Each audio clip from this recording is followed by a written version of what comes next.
Bienvenue à la fidèle abonnée de surtout la magazine Mustapha de télévision, votre administrateur de Kosolana aussi la situation politique qui reste à la République démocratique du Congo partout dans le monde. Kosolana aussi magazine d'actualité politique Mustapha News TV.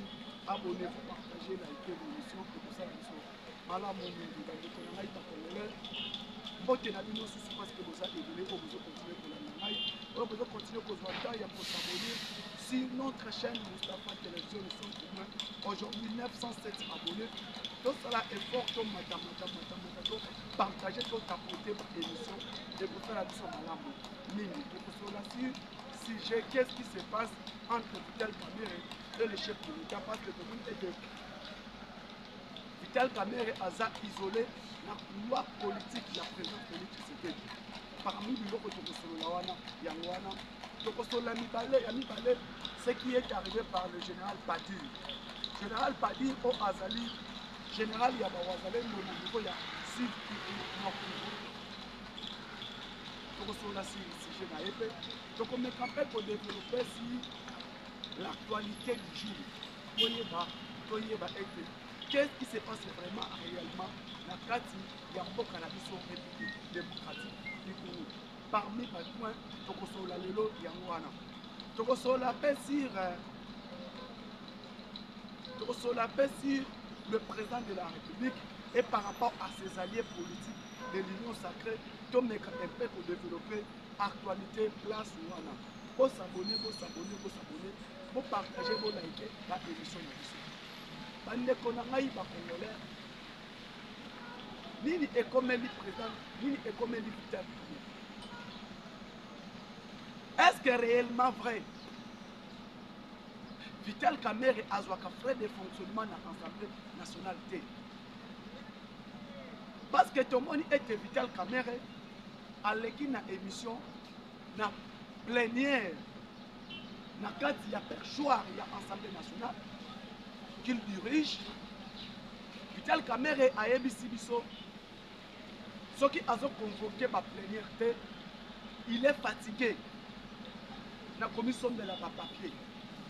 Il est fatigué na ko débriaka na papier yebo.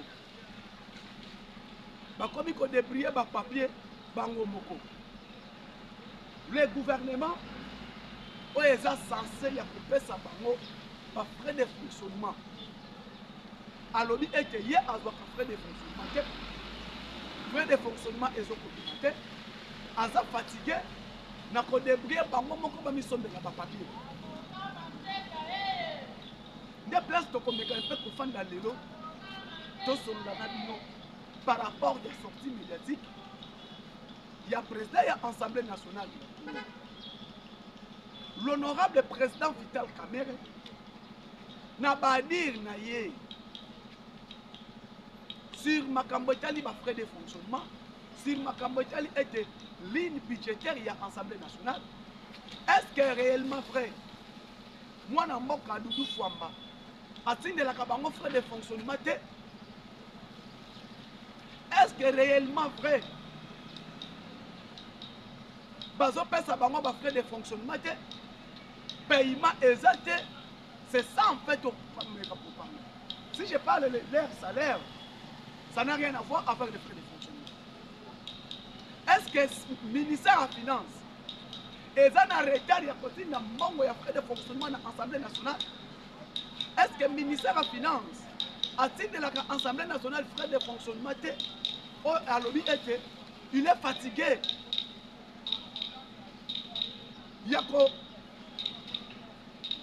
Il est fatigué dans mon Italie. Il y a frais de fonctionnement et autres. Pendant que tout le monde Vital Kamerhe il voyage na business class, azoke ne ba mission de service. Mission de service on a kenango na budget nini. Mission de service au Vital Kamerhe azo voyager. Tango azobimela yango na mbongo nini. Ba mission de service azokende.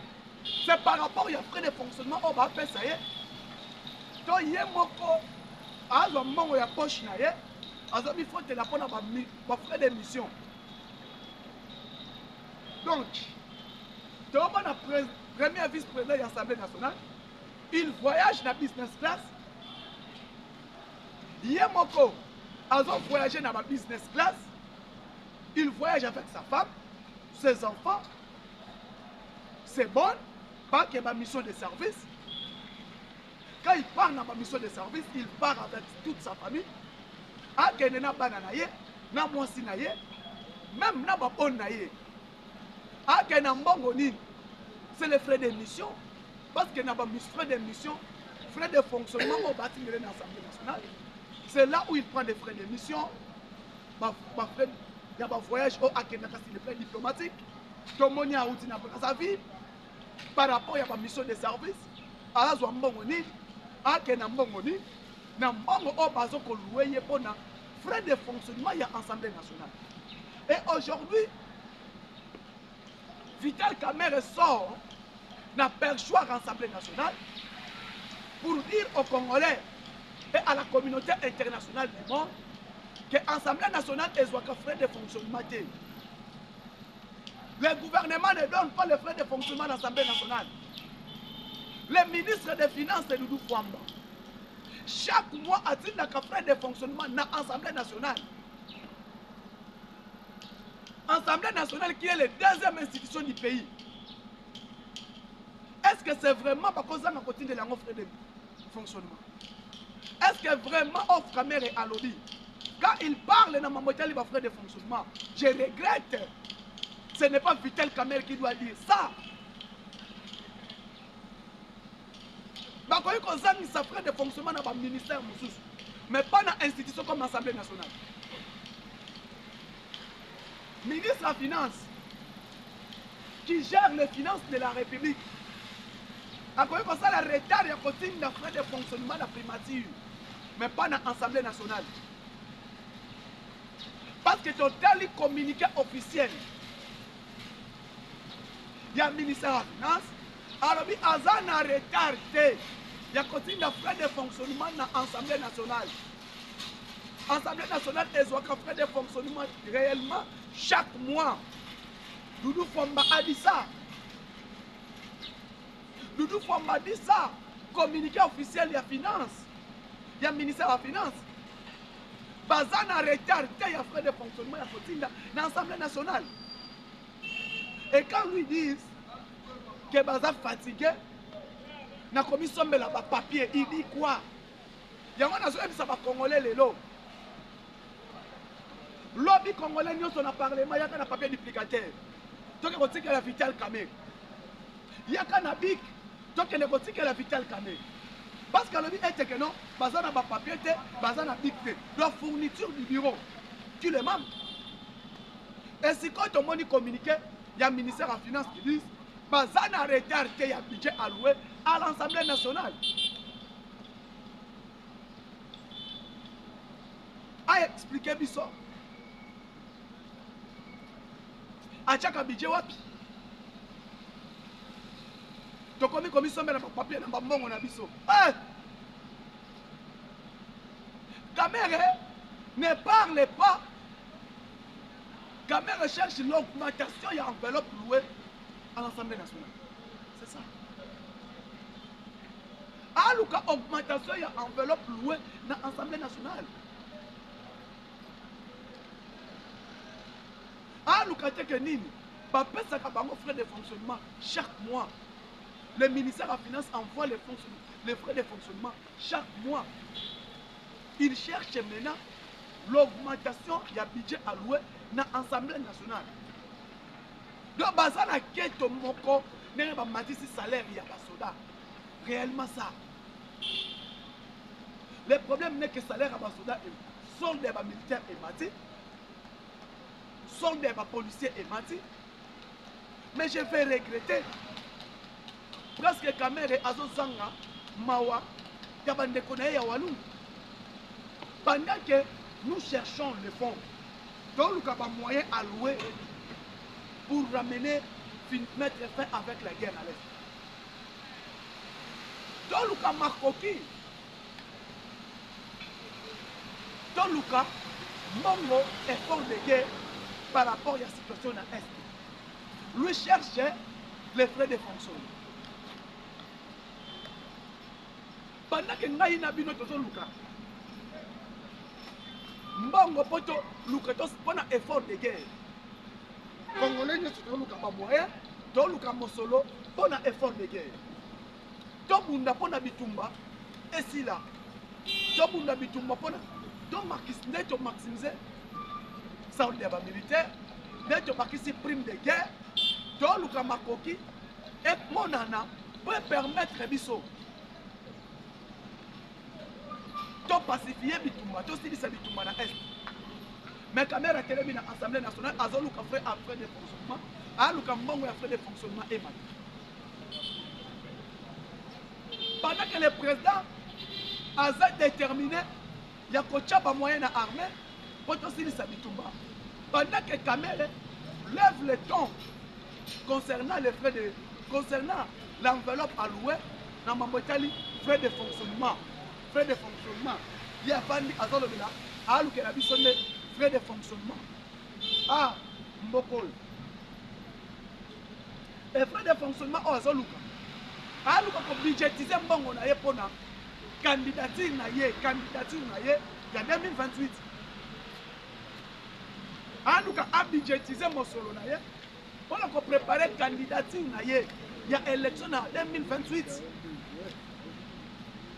Et les lots, bande konanga ba congolais, bomoni mutu oyo. Vous pensez que avec lui, il est avec le président de la République. Il est avec le président de la République. Et moi je vous dis, Nabadir au Vital Kamere à l'Obi n'a pas choix et en j'ai vite compris, Kamere n'a socle wana ya président de la République. Il n'est pas. Parce qu'il n'a côté les n'a pas conseillé frais de fonctionnement en plein air et frais de fonctionnement en opé. Dans le but que ebimakate, mais frais de fonctionnement en opé ebimaka chaque fin du mois. Papa ça cahier bâtiment de la cahier frais de fonctionnement chaque fin du mois. Mais Eza qui va pour humilier la République démocratique du Congo devant les plénières, devant la face du monde, que voilà au Congo. Par frais de fonctionnement, il y a une institution et qu'il n'a pas. Donc pour lui, tout argent qui entre et qu'il y a une institution présidence de la République. Non. Le ministère des Finances a expliqué que chaque mois, chaque institution a un frais de fonctionnement normal. Il y a un moment dans ce Congolais. Quand c'est mobilisé, acheter les papiers, acheter les stylos. Donc, il y a un papier, un bic, un ministre, un graphèse, un graphèse, puis surtout, il y a un graphèse, un papier, un bic, un parlement debout. Le corps a un papier, un bic, un graphèse. Donc, les cotisations sont belles, parce que ça, c'est humilier la République. C'est humilier la République. Pendant que on se donne, le président de la République ne dort pas. Le président de la République, Fatih Azola la terre, gouvernement Ezokola la terre, pendant que nous moyen tout, comme ça a été effort de guerre au Tozana. Pas quand il s'est mosolo pour n'habitumba au Tozana. Le même temps, le ministre des Finances, Excellence Doudou Fouamba, il ne dort pas. Ils ont capitalisé, ils ont des moyens tout possible. On a continué de la frais de fonctionnement chaque fin du mois. La place à Téléma Aloba était vraiment félicitations. Dans le ministère des Finances, félicitations. Dans la mobilisation des recettes, comme Matisse Solde des militaires, continue de faire frais de fonctionnement dans à temps réel. Parce que Yaka, Yekuna Azakunate, il parle. L'augmentation, il y a enveloppe louée pour Nini à changer le rideau et l'Assemblée nationale. Pour changer le rideau et l'Assemblée nationale, pour nettoyer, pour changer le kit. Donc, même luxe ou avivaka, nandakunaye, même yango dans l'Assemblée nationale. Donc, le kit, on a pour naye comme malamu. Perchoir, on a faut changer yango. Pour quelle raison? ba marteau wana faut qu'on change yango ba nettoyer ba revêtir Assemblée nationale donc ndenge eza bongo eza malamu te faut qu'on aille faut pas changer yango susu c'est quoi ça c'est quoi ça auto tambola ba mission de service na Canada auti mission de service vacances parlementaires vacances et Assemblée nationale fallait que na walungu panda ye na Bukavu place ba votaki mais auti vacances na Israël auti Israël auti uta kalamita tambol na Europe auti Paris Bruxelles partout il était là c'est une base de quel frais de fonctionnement c'est une base de quel frais de fonctionnement et lelo alinga yebisa biso pas ça pas frais de fonctionnement et yakate ça fait mal ça c'est insulter même les Congolais c'est humilier les peuples pendant qu'on a eu nini est comme le général Padi parlons un peu du général Padi le général Padi vous avez dit que un général à Bawazali ce qui est vrai d'abord, Nazonga na Sija Kamere. Vital Kamere a dit que Kabila ne sera pas candidat. Tochango déjà, Kabila ne sera pas candidat aux élections 2028. A dit que Kabila est frappé dans la constitution. Même Tosali Ndengenini, Kabila n'est à cause de la candidature dans l'élection de RDC à présence de la République. A dit que dans l'union sacrée, à part Félix Tshisekedi, Moutoumousou Soazate, pour lui. Et à Salanine, à l'Oukadea a moyen pour préparer l'élection en 2028. À Banadea, qu'on a moyen tout. Or, qu'on a déjà pas moyen pour préparer l'élection en 2028. Où lui sera candidat. Oh, hier, il a dit qu'il fallait être candidat dans l'élection en 2028.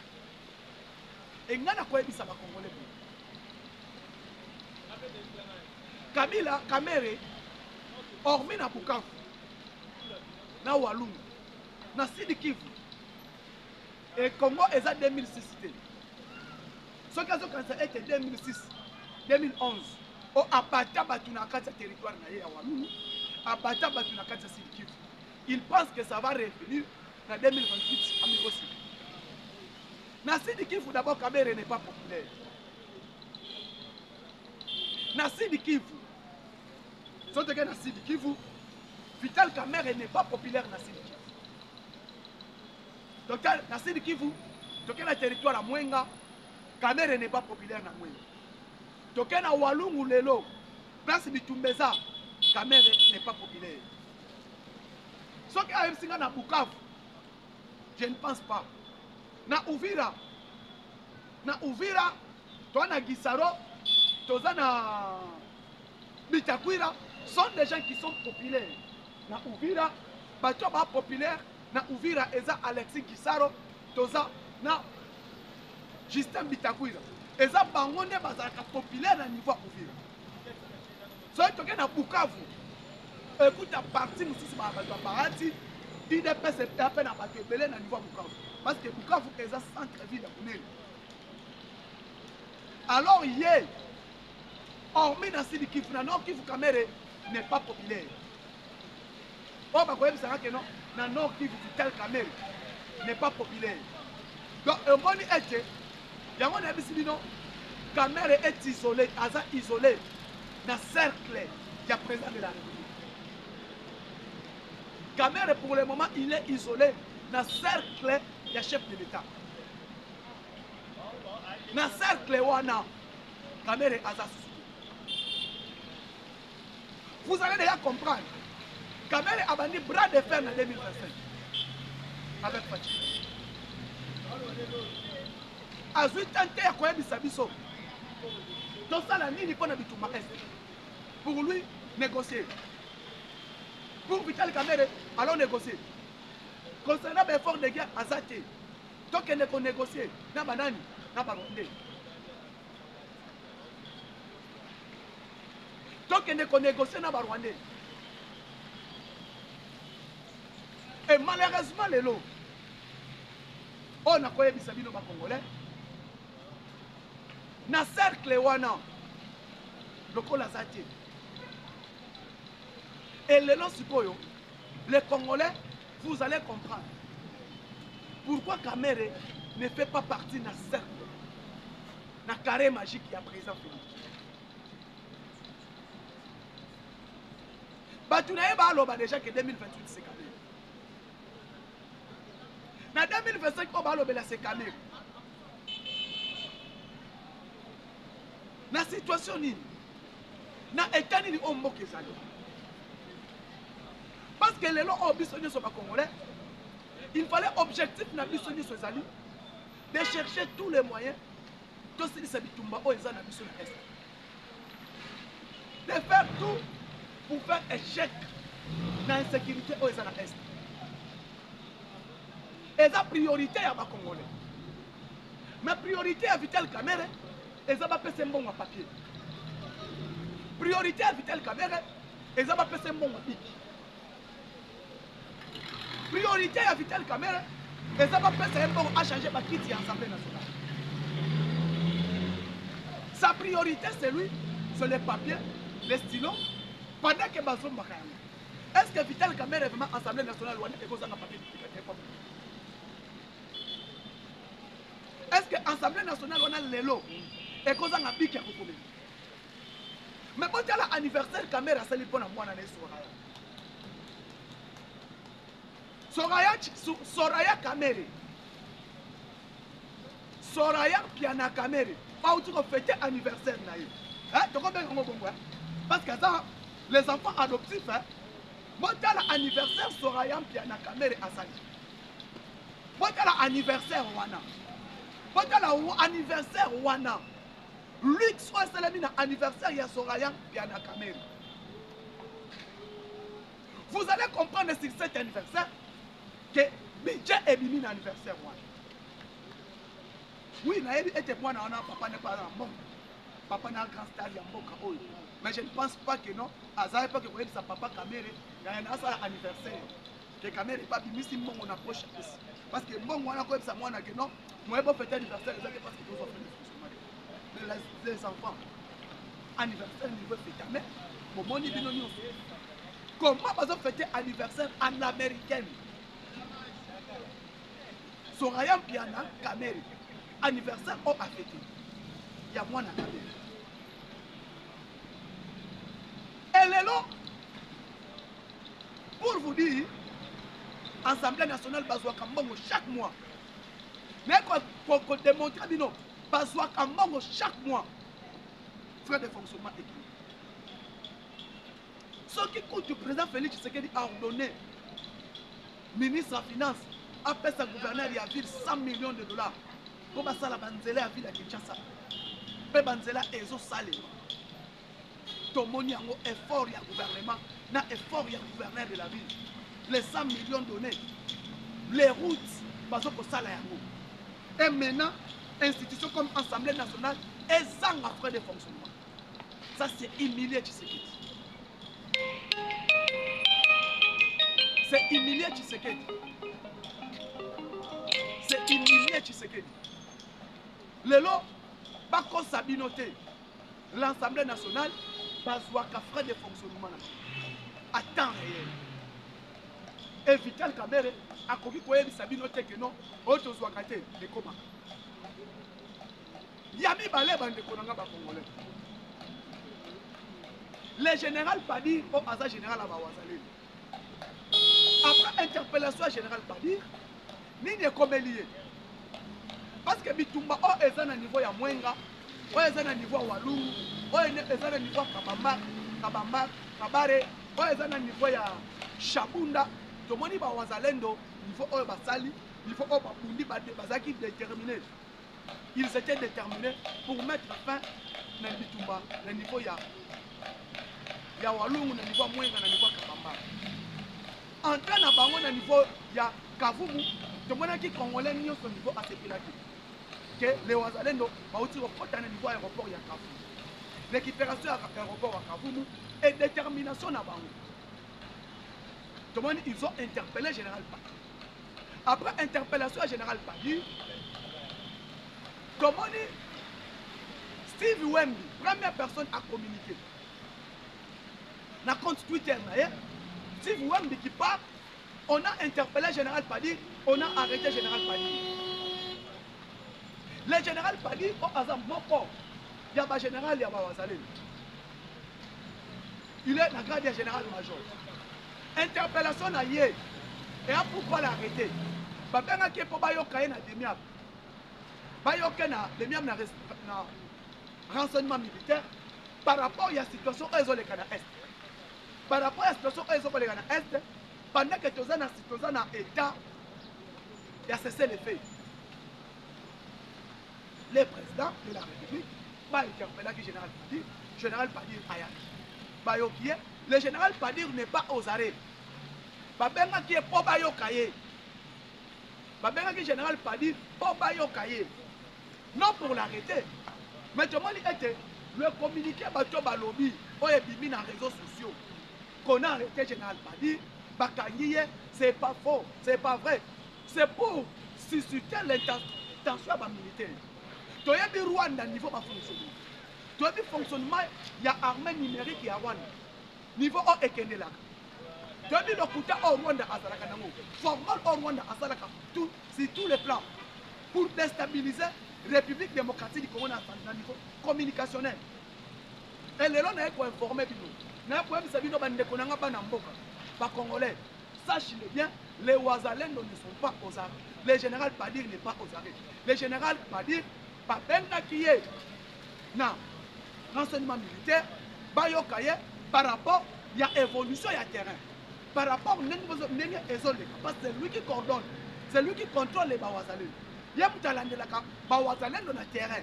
C'était ça qu'on a interpellé le général Padir. Mais le général Padi n'est pas arrêté. Il y a un qui n'a pas de Sabino, Oyo Ezoleka, dans le niveau de la communication, Oyo Eleki et pas Steve Wemby. Et Steve Wemby, comment il a fonctionné, comment il a l'obaka, comment il a yaka, parce que Steve Wemby, il est communicateur, il y a nini, communicateur n'a pas ngokuna, un communicateur au alobaka mingsi de Rwanda. Il y a un peu. Congolais. Maintenant, parlons un peu de la situation qui se passe. Félix Tshisekedi a dit que je vais ouvrir toutes les placards. Toutes les placards seront ouverts. Les placards à moi, c'est quoi? Joseph Kabila Kobimana, Yeli Bandamo. Abimela Kiwabi. Abimaka Yakobata. Kozonga na ye.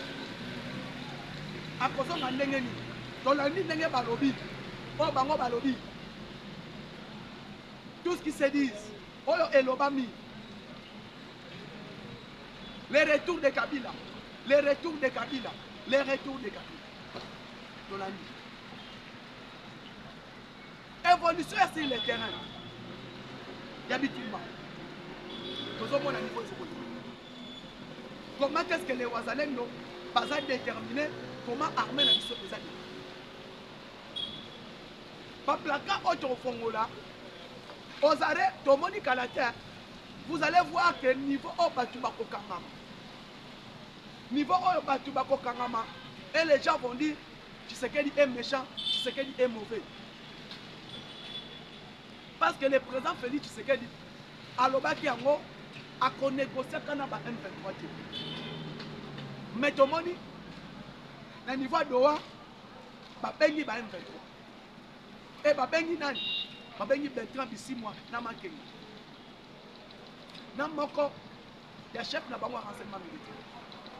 Pendant que, Torouti Kolanda, nous voyons qu'à Chamajoli, niveau de Luka qui peut corrompre 8 millions de dollars pour céder le tour. Les Rwandais ont tenté de corrompre le lieutenant général Mbouya Kachamajoli, qui est le gouverneur militaire de l'Itourie, avec 8 millions de dollars pour céder la province de l'Itourie. Et en tant que patriote, Luboya a dit non. Luboya a boyi. Il y a un autre qui s'appelle. Tous les Congolais sont là. l'image de cet homme de Louboya Kachamajoli. Cet homme de Louboya Kachamajoli qui est déterminé jusqu'à la dernière épinière pour dire non à la corruption, pour dire non, pour déstabiliser son pays. Louboya Aboy. Et le long on a vu Sabino, la personne, on a un patriote, le patriotisme dans le sang, c'est cet homme de Louboya Kachamajoli, le gouverneur militaire de l'Église. Et puis patriotisme et agit la linguette. Patriotisme et agit la linguette. À linguette qui est l'inspecteur général chef des services. Il y a finance, il y a Congo. J'ai la linguette, patriotisme oye azana yango. Na sens ya bomutu, na sens ya kolinga Congo, oye azana yango. Et ça est l'autre biso ba congolais photo zanana yango. Muto aboya corruption. Muto a négocié la corruption. Quelqu'un qui ne sent pas la corruption. Alingakana nous cause corruption. J'ai la lignette. Détermination naïe. Bande kolelo. Faut qu'on a la mutu. Oya lingi mboka opona koya naba réalisation ya mwana mobile pour agir la lignette. Quelqu'un qui dit non. Kalamoutou a lancé campagne de lutte contre la corruption sur toute étendue du territoire national. A lancé Yango. Il est venu d'abord avec contrôle a priori. Contrôle a priori. Le contrôle a priori, ils ont protégé les finances. L'IG fait le contrôle a priori pour protéger directement les finances de la République. Pour éviter le coulage et la recette, c'est le contrôle a priori. Pour éviter le coulage et la recette, pour éviter les détournements, il y a un contrôle a priori. Pour stabiliser les finances, il y a un contrôle a posteriori. Alors le contrôle a priori, le contrôle a posteriori, ils ont les deux contrôles, ils ont salema, avant sortir à Mongo, Yami Balé est intervenu après sortir à Mongo, Tolandeli, est-ce que détournement est l'équipe? Est-ce que Kimoïb et Salemi, les deux contrôles ils ont passé. Et les patrouilles financières, ils ont permettre à l'ISO. Pour que IGF Fanda dans l'entreprise à portefeuille, IGF Fanda dans la régie financière, IGF Fanda dans l'entreprise union surtout. Il y a l'État homme solo et Salemaka pour permettre à l'ISO Luka Mosolo et Zonga, la trésor public, et permettre à l'ISO de foutre la soda, et permettre à l'ISO. Oh, il va faire des fonctionnements et que l'État réel, et permettre à l'ISO, pas fonctionnaire à l'État, pas à la pays. C'est ça le travail fait par les jeunes. C'est ça le président de la République a donné confiance à Gilles Oyo. Vous allez comprendre, l'inspection générale des finances existait depuis 1987. Mais l'inspection générale des finances, elle l'a pas mis. Pourquoi? Vision ya Mokonzamboka et vision et détermination ya Mokonzamboka et détermination à mon mobile Oyo Gilles Alingete. Et Gilles Alingete, Oyo ailleurs dans ma mission, Oyo président PSK, ya liboso. Pour combattre les tournements, il y a mis balai pour combattre la corruption. Est-ce que mission wana moi na mobile oji la lingette sali en moto l'homme l'a fait de omoni tokoloba ete mutu oyo aye ko sauver mokonza mboka c'est lui il y a mis balai bande ko nanga bande ke ba misusu bazoluka ba frais de fonctionnement bazoluka nyoso tout ba mbongo ba papier du le président Félix Tshisekedi a voyagé par Lubumbashi pour aller inaugurer l'un des grands hôpitaux. Merci beaucoup à docteur Roger Kamba. Merci beaucoup à docteur Roger Kamba. Et merci beaucoup à secrétaire général au ministère de la Santé, le docteur Yuma Ramazani. On a un clé boa, il y a santé publique. Le clé boa, il y a santé publique. Par rapport, il y a un projet, il y a un programme au Bozana. Il y a une vaccination. Il y a un programme au Bozana. Il y a un hôpital partout. Il y a un programme au Bozana. Il y a un hôpital à l'État. Aujourd'hui, le gouvernement de la République a donné un hôpital, il y a qualité impeccable au niveau de Lubumbashi. hôpital général Félix Tshisekedi Tshilombo. Merci docteur Yuma Ramazani, secrétaire général au ministère de la Santé. Otobenga Kleboa, il y a santé publique. Il n'a jamais été politicien, c'est secrétaire général. Mais il fait le travail pour aider la République et avancer, pour aider le Congo et Kendeni Bosso, pour soutenir la vision du chef de l'État. Cet homme qu'on appelle le docteur Yuma Ramazani. Quand il y a l'hôpital, Fatia Lubumbashi a inauguré l'un des plus grands hôpitaux d'Afrique centrale et à Congo. Et Tonga Mina fond loué dans le trésor public, soutenu par la CNSS, Caisse nationale de la sécurité sociale. Merci beaucoup au directeur général de la Caisse nationale de sécurité sociale au Tobeni, Papa Nabiso, notre papa qui décaissait cet argent pour l'hôpital Wana et Tongama, CNSS, et puis n'a fait encouragement, n'a pas travailler pour la réalisation de ces hôpitaux, le docteur Yuma Ramazani et le conseil spécial, le ministre de la Santé, le docteur Roger Kamba, qui travaillent pour l'hôpital Wana et Tongama. Le docteur Yuma Ramazani, Azanani, tout le monde qui est d'abord, il était directeur de la banque du sang, Azalaki Kuna, à Longwe, à Sali Test, il y a secrétariat général, à Zwipli, parmi les 4 meilleurs premiers. Dans le test de Osalama concours, il y a un secrétaire général à l'équipe.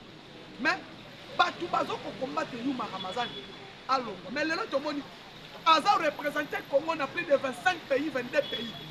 Il y a Afrique, pour la Maramotali, il y a la vaccination, pour la Maramotali, il y a la poliomyélite, pour la Maramotali, il y a la santé publique.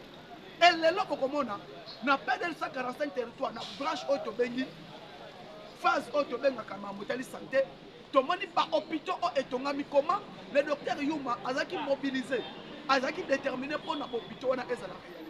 Et aujourd'hui, parmi les grands notables, il y a Maniema Grand Kivouana. Le docteur Yuma Ramazani parmi les notables, parmi Bato Balela, pour la Est Mboka ou la moto. Il est déterminé pour que la paix revienne totale à l'Est. Parce que tu as un programme père quand on a plutôt au niveau, il y a Est Mboka Nabiso. Il y a un moment où tu soutenir Papa Nabiso Yuma Ramazani que j'ai sali, Namoni Nakata Kaminion, Namoni les parcelles par excellence. Namoni Maman Rachel qui est là. Namoni ba union surtout ba ningi le docteur Yuma Ramazani toi accompagner on a besoin de Mokondambo et Fanda tout à l'heure pour la prochaine.